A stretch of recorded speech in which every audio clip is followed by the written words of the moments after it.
So welcome back to our channel my dear friends, parents, teachers and all the educators। पिछले video में आप सबको याद होगा ऑटिज्म का पार्ट 1 था जिसमें हमने बहुत सारा डिस्कशन किया था, बहुत सारे पॉइंट्स पे डिस्कशन किया था। कम से कम 12 से 13 ऐसे पॉइंट्स थे जैसे कि पहले के शुरुआती के 7 साल क्या हैं और क्यों इम्पोर्टेंट हैं, से लेके ऑटिज्म के साइंस, उनके इंडिकेशंस, उनके अर्ली इंटरवेंशंस, उसको हम कैसे प्रिकॉशन में लाएं, या पेरेंट का इम्पॉर्टेंट रोल क्या है। तो ऐसे 12-13 इम्पॉर्टेंट पॉइंट्स पे हमने पिछले वीडियो में चर्चा की थी। चलिए जल्दी से हम अब पार्ट 2 शुरू करते हैं और हम पार्ट 2 में जो चीज़ें जानने वाले हैं उनकी लिस्ट कुछ ये आपके सामने है। So let us start quickly. So सबसे पहले हम बात करेंगे कि जो बेबीज होते हैं, जो बच्चे होते हैं, उनमें हम रिस्क कैसे पहचानें और कैसे समझें कि ऑटिज्म के कोई भी लक्षण उनमें दिखाई दे रहे हैं। तो उन पे मॉनिटरिंग करना बहुत इंपॉर्टेंट है। उनकी डेवलपमेंट पे हम मॉनिटर करते हैं। कैसे किया जाए, पेरेंट्स अर्ली चाइल्डहुड से ही ये सारी चीज़ें देखना शुरू करते हैं कि कहीं कोई लक्षण दिखाई ना दे। उन चीज़ों के लिए इन सारे पॉइंट्स पे आपको बहुत ही गौर से नज़र बना के रखना बहुत ज़रूरी है।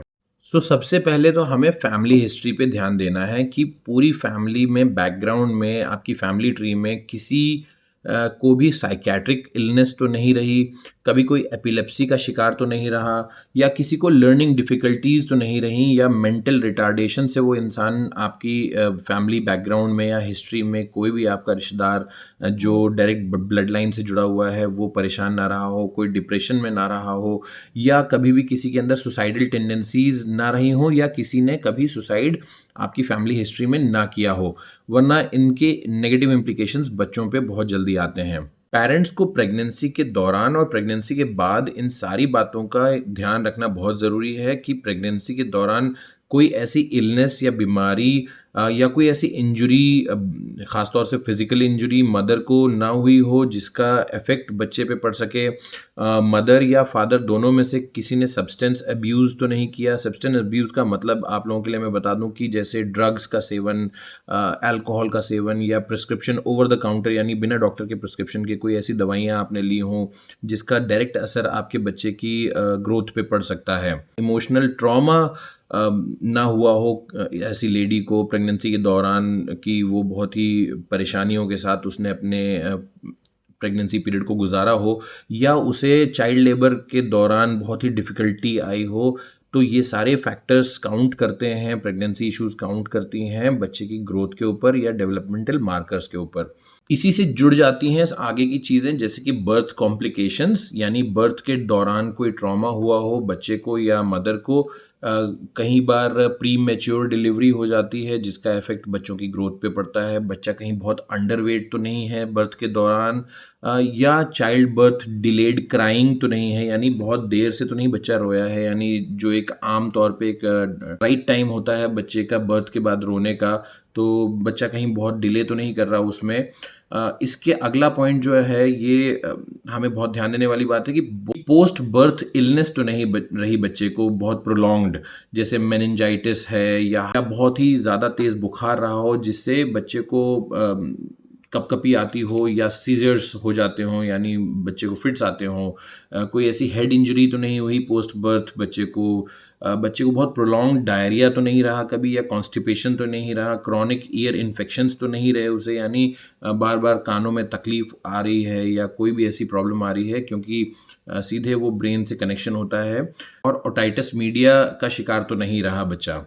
जिन बच्चों में ये सारे रिस्क फैक्टर देखने को मिलते हैं उनमें आगे चल के कहीं ना कहीं ऑटिज्म, ADHD या कोई ना कोई छोटा या बड़ा लर्निंग डिसेबिलिटी या मेंटल डिसऑर्डर होने का खतरा होता है।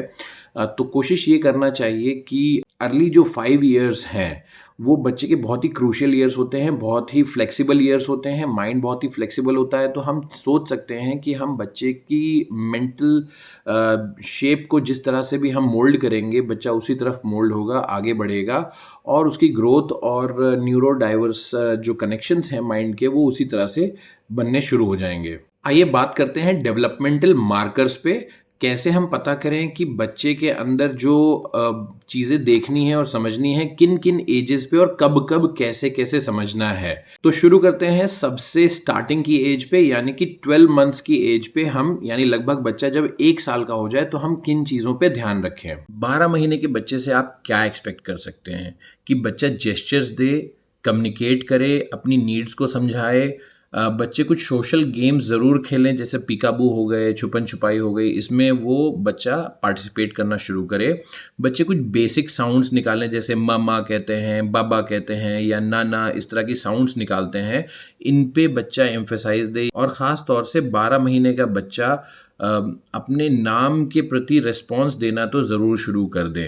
अब जब बच्चा हमारा 15 महीने का होता है, यानी लगभग 1.25 साल का होता है, तो किन चीज़ों का ध्यान रखना बहुत ज़रूरी है। अब जब बच्चा 15 महीने का है तो ये चीज़ें ज़रूर देखें कि बच्चा स्माइल्स एक्सचेंज कर रहा है, यानी जब आप उसे मुस्कुरा के देख रहे हैं तो क्या वो मुस्कुरा के पलट के मुस्कुराहट से ही जवाब देता है, या वो फेशियल एक्सप्रेशंस चेंज नहीं करता है, साउंड्स के प्रति वो रिस्पॉन्स करता है, जेस्चर्स के प्रति वो रिस्पॉन्स करता है कि नहीं। फिर आगे अगर हम और बात करें तो बच्चा क्या इंटरेस्ट शो करता है किसी और ऑब्जेक्ट में, जैसे कि अगर कोई सामान रखा है तो क्या उसे पॉइंट आउट करके उसे मांगना या उसे दिखाना वो शुरू कर रहा है या नहीं।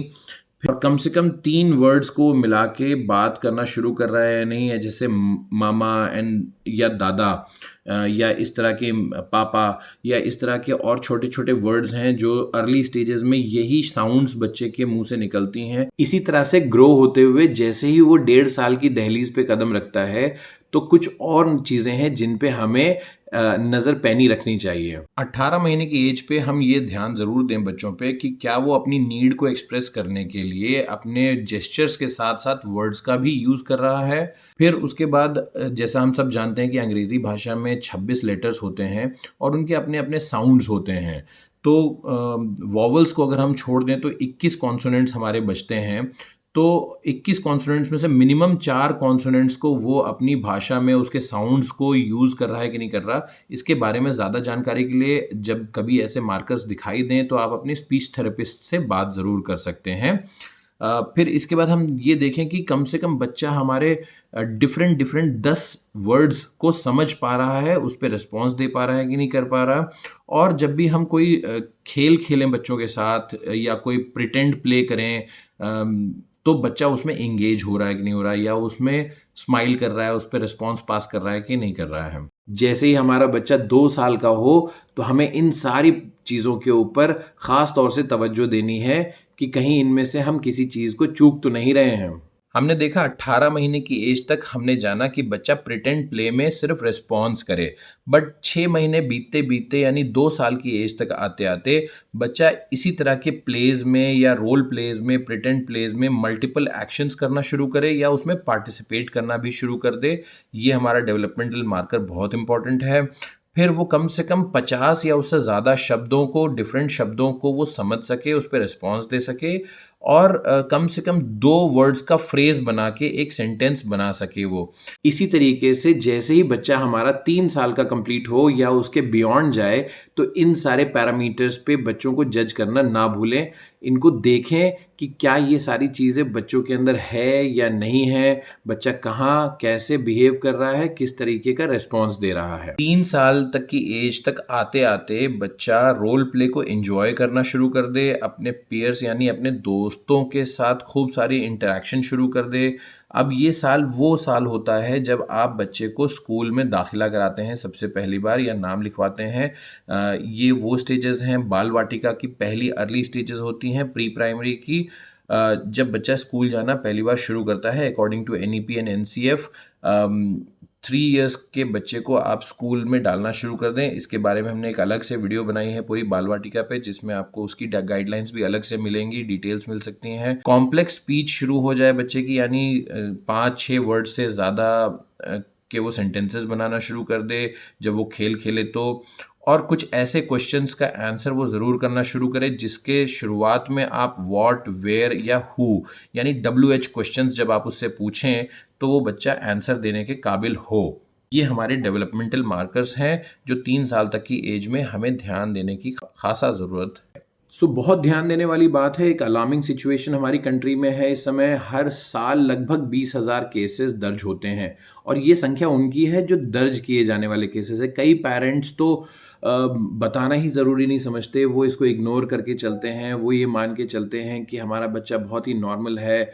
वो ये सारे डेवलपमेंटल मार्कर्स दरकिनार कर देते हैं, एक तरफ रख देते हैं, वो इन पे ध्यान नहीं देते हैं, जबकि इन सारी चीज़ों का ध्यान देना बहुत ज़रूरी है। सो इसके बारे में और जानकारी अगर आपको चाहिए तो ऑटिज़्म स्पीक्स या ऑटिज़्म पेरेंटिंग मैगज़ीन आती है, आप उसका सब्सक्रिप्शन भी ले सकते हैं, उसके बारे में और जानकारी ले सकते हैं। उसका लिंक मैंने डिस्क्रिप्शन में रखा है, आप वहाँ से जाके उसके बारे में और डिटेल्स पढ़ सकते हैं। सो इस वीडियो के अंत में मैं फिर से आपसे एक बार अपील कर रहा हूँ, पार्ट 1 की तरह, कि स्टे विजिलेंट, बहुत ही पैनी नज़र रखें, अपने बच्चों के ऊपर ध्यान दें, ख़ास तौर से उनके डेवलपमेंट पे। कहीं भी चूक हो रही है, कहीं पे भी आपको डिले दिख रहा है, तो तुरंत अपने पीडियाट्रिशियन से यानी बच्चों के डॉक्टर से मिलना ना भूलें, उनसे कंसल्ट ज़रूर करें, उनसे ऑटिज़्म स्पेशलिस्ट जो डॉक्टर्स होते हैं पीडियाट्रिशियंस में भी, उनसे ज़रूर मिलें। और मेरा आपसे निवेदन है कि इसका 3rd पार्ट बहुत ही जल्दी हम अपलोड करने वाले हैं। इस वीडियो को भी ज़्यादा से ज़्यादा शेयर करें, उन पेरेंट्स तक पहुँचाएँ जिनको इसकी ज़रूरत है, और आप अपने माशरे में, अपने माहौल में, अपनी सोसाइटी में इस बात को उठाएँ कि ऑटिज़्म कितना इम्पोर्टेंट टॉपिक है। आपका इंतज़ार रहेगा 3rd वीडियो में, जहाँ पे हम इसके बारे में और बातें करेंगे और इस टॉपिक को कंक्लूड करेंगे। आप अपनी राय कमेंट में ज़रूर बताएँ। लाइक, शेयर एंड सब्सक्राइब करना ना भूलें। Thank you very much. Take care जनता। Bye bye.